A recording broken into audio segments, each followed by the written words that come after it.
हमने तीन बार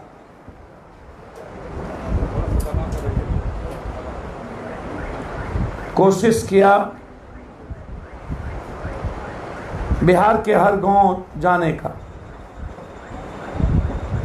476 गांव, 107 पंचायत, लगभग 31 जिला कोरोना वायरस के लॉकडाउन 1 के बाद अभी तक हम गए हैं। 3 बार हमारा सर्वे भी हुआ, इंटरनल सर्वे और कुछ सोशल मीडिया और कुछ बड़ी के साथ चैनलों का भी सर्वे बिहार के हालात पर और परिस्थितियों पर। मैं समझता हूं उस सर्वे के बाद हमारी कोर कमेटी की बैठक हुई। उस सर्वे के बाद एक दिन पूर्व हम लोग की कोर कमेटी की बैठक हुई।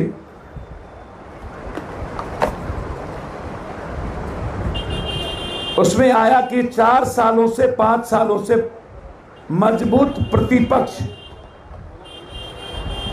के रूप में जन अधिकार पार्टी, और ये कल अंकेश तिवारी जी ने भी ट्वीट किया, इकोनॉमिक्स टाइम्स ने भी लिखा कि most of the emerging personality in Bihar and party जन अधिकार, ये इकोनॉमिक्स टाइम्स ने लिखा। अंकेश तिवारी ने कल ट्वीट किया कि महागठबंधन यदि पप्पू यादव को उम्मीदवार बनाती है तो 100% बिहार जीतेंगे। कोर कमेटी ने निर्णय लिया है कि जो 30 साल लगातार जो पार्टी और खास तौर पर सुशासन बाबू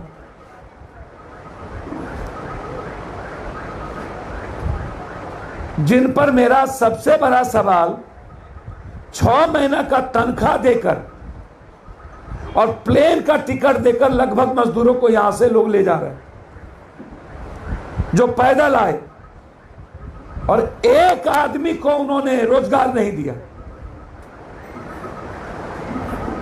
एक आदमी को।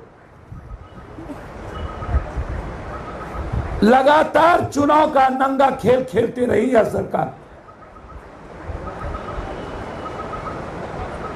प्राइवेट टीचर हो या कलाकार, राजस्थान के तरह मनरेगा का, राजस्थान में प्राइवेट टीचरों को मनरेगा की में काम दे दिया गया, लेकिन बिहार सरकार ने प्राइवेट टीचर या ऐसी संस्था को एक भी बेनिफिट नहीं पहुंचाई। इस सरकार के खिलाफ 100% आक्रोश है इस बिहार की जनता के भीतर। यह सरकार को बदलना चाहती है, और सर्वे में साफ आई, थर्ड फ्रंट नहीं, जन अधिकार पार्टी इस सरकार की सबसे बड़ी असली प्रतिद्वंदी, कोई थर्ड फ्रंट नहीं। बिहार की जनता ने मान लिया कि असली प्रतिद्वंदी, और वो जिम्मेदारी हमें एहसास हुआ, तो कोर कमेटी ने बिहार में लगभग 150 सीट चयनित करके अपने उम्मीदवारों को इंटरनल चुनाव लड़ने की तैयारी करने की इजाजत दे दी। 150 सीटों पर, जो 10 सीट है उस सीटों पर हम गठबंधन करेंगे, जो बिहार में अचाने की तैयारी में है।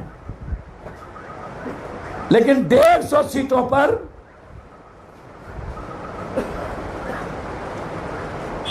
लगभग 40 लाख सदस्यता हमारी बन के आ गई। बूथ कमेटी लगभग 40 विधानसभा पर कंप्लीट हो गई। पटना जिले के सभी विधानसभा पर चुनाव लड़ेंगे। पटना जिले, नगर, महानगर, खास तौर पे सभी। पटना की जनता 40 सालों के बीजेपी के सुशासन से तबाह हो चुकी, नर्क में जी रही। दोनों एमपी बीजेपी, लगातार 30 सालों से नगर मंत्री वही लोग, मेयर वही लोग, नगर पालिका वही लोग। हमारी लड़ाई पटना के सभी सीटों पर बीजेपी और 15 साल पूर्व की सरकार से आर पार होगी। कंप्लीट आर पार, कंप्लीट। और कोई कंप्रोमाइज इस सीट पर नहीं होगा। पटना के सीटों पर पटना को हम नंबर 1 देश का, एशिया का नंबर 1 पटना देखें बनाएंगे। दुनिया देखने आएगी पटना में। और 3 साल के अंदर 30 साल बनाम 3 साल, 30 साल बनाम 3 साल। और नीतीश कुमार जी को 5 साल के सुशासन के लिए चुनौती देंगे। गांधी मैदान में श्वेत पत्र जारी करे और जनता के बीच में चुनौती कबूल करे। 15 साल बनाम 15 साल नहीं, इस 15 साल का 5 साल की चुनौती नीतीश कुमार। अपराध पे, बलात्कार पे, रेपिस्ट बिहार बनाने पे, मर्डर बिहार बनाने पे। अंत में 2 सवाल। जन अधिकार पार्टी 80% यूथ को देगी और किसी अपराधी माफियाओं को टिकट नहीं देगी। सत्ता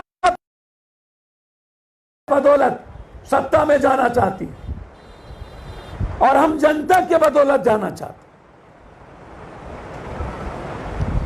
बिहार को दोनों 56, 76 और 47 से बर्बाद करना चाहता है। इसीलिए जन अधिकार पार्टी 80 से 85% 45 साल के उम्र से नीचे लोगों को टिकट और 15% 45 से 60 के बीच के लोगों को टिकट। कोई कंप्रोमाइज नहीं। अंत में बीजेपी और जदयू से मेरा एक सवाल, 15 साल मिला, अब बकस दीजिए बिहार को। और 15 साल पहले एक सत्ता को मिला, आप भी कृपा करिए बिहार पर। और ये तीनों पार्टी से बिहार के लड़के जानना चाहते हैं कि जदयू, बीजेपी और आरजेडी आईटी के नीट एग्जाम पर चुप क्यों है। 45 लाख बच्चों के साथ सौदा क्यों कर रहे हैं। इस नीट के एग्जाम के खिलाफ हम सब, हो सकता है डबल बेंच में, फुल बेंच में जाए। मैं धन्यवाद दूंगा सोनिया जी और सारे विपक्ष के सीएम को कि बच्चों की सूद ली। नरेंद्र मोदी जी ने भारत के यूथ को मारने की तैयारी की। धन्यवाद। कुछ पूछना है तो पूछ सकते। यादव जी, पिछले विधानसभा चुनाव के वक्त आपने पार्टी का ऐलान किया था। उस वक्त अपने मैनिफेस्टो में बहुत सारे लुभावने वादे किए थे, टीवी, फ्रिज, गरीबों को देने की बात की थी। उस समय भी पब्लिक आपके झांसे में नहीं आई। सत्ता में थी कि हम आए थे क्या एकदम देते। उस समय भी आपने कई वादे किए थे, लेकिन पब्लिक क्या जाती है वादे। हमें काम करना है ना, हमने काम किया है ना। बाढ़ में हमने काम किया है, कोरोना में हमने काम किया है, चमकी में हमने काम किया है, पटना बाढ़ में हमने काम किया है, एनआरसी में हमने काम किया है, प्याज में हमने काम किया है। सरकार और विपक्ष से नहीं, यह जिम्मेदारी मेरी है। शेल्टर हाउस में हमने काम किया है। बिहार को मर्डर बिहार और रेपिस्ट बिहार और भ्रष्ट बिहार से निकालने की जिम्मेदारी अब जन अधिकार पार्टी और मेरी। और आप चिंता ना करें, अगले सप्ताह प्रतिज्ञा पत्र में आपको एक एक चीज का वादा मैं दिखाऊंगा। अभी बिहार बचाने की जिम्मेदारी के साथ आगे बढ़े। ये 150 सीटें कौन सी होंगी, इसका ऐलान कब तक होगा? ये सितंबर फर्स्ट वीक के बाद आपका इसका ऐलान कैंडिडेट के साथ हो जाएगा। और जो सीटों पर आप गठबंधन करने की बात कर रहे हैं, किन लोगों के साथ होगा गठबंधन? लाइक माइंडेड, जो 30 साल जिन्होंने बिहार को नर्क में ले गया, उससे जो इतर लोग हैं, जो बार बार मैं कह रहा हूं और मैं आज भी उम्मीद करता हूं, भरोसा है मुझे कांग्रेस पर और भी अन्य लोगों पर, और मैं उस बात पर अडिग हूं, अत्यंत पिछड़ा और दलित एक मजबूत और सशक्त नेतृत्व हम सामने लाए। थर्ड फ्रंट का क्या हुआ? पिछले थर्ड फ्रंट का कोई सवाल ही नहीं है। प्रेस कॉन्फ्रेंस में आपने मैंने थर्ड फ्रंट के बारे में नहीं कही थी, मैंने कहा कि एक विकल्प मैं दूं, सत्ता को बदलने का विकल्प जन अधिकार पार्टी का होगा। थर्ड फ्रंट की बात मैंने कभी नहीं कही, एक मजबूत विकल्प की बात कही। ओवैसी की पार्टी अगर आना चाहेगी आप लोगों के साथ तो स्वागत होगा। सर, गर्द की सवाल मत करिए, बिहार और बिहारी सवाल है। अभी ऐसा कोई सवाल हमारे सामने नहीं है जो विकास और बिहार से अलग बात हो।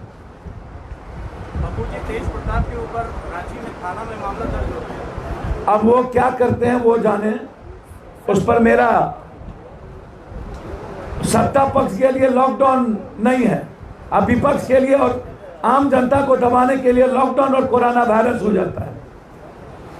ऐसे चीजों में राजनीति नहीं करना चाहिए। सर 15 साल जो सरकार सांसद आप थे, उसमें सरकार आपकी चल रही थी। मेरी सरकार कभी नहीं थी और हम सरकार में कभी नहीं थे। हम इंडिपेंडेंट 4 बार एमपी रहे और हमेशा वैचारिक जब हम लालू यादव के साथ थे तो लालू यादव जी बहुत क्लियर समझ लीजिए कि सत्ता में नहीं थे, केंद्र में थे। दलितों को लेकर राजनीति हो रही है, मांझी जी को दलित पर सिर्फ पप्पू यादव का सवाल है और दलित नेतृत्व और अत्यंत पिछड़ा नेतृत्व, मैं बार बार कह रहा हूं, अभी भी मैं उस बात पर कायम हूं। चिराग जी के सवाल पर, मीरा कुमार के सवाल पर, मांझी के सवाल पर एक होना चाहिए, अपनी महत्वाकांक्षा त्यागनी चाहिए बिहार के हित में इन लोगों।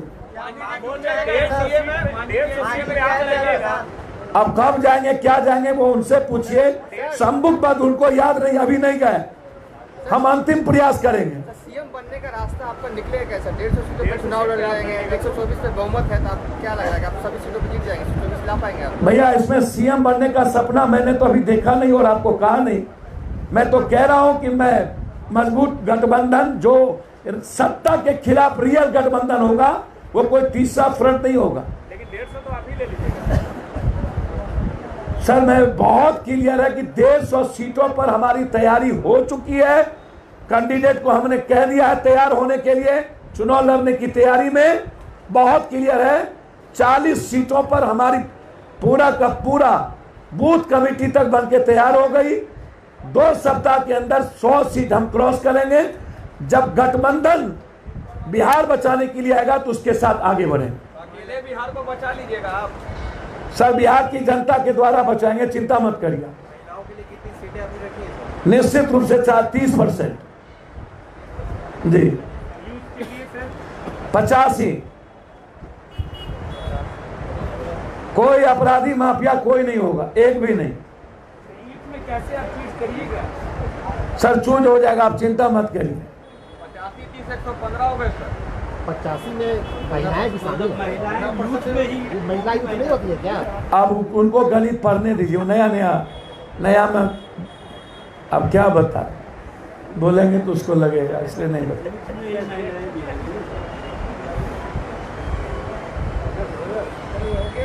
और कुछ पूछना? धन्यवाद मालिक, आप लोग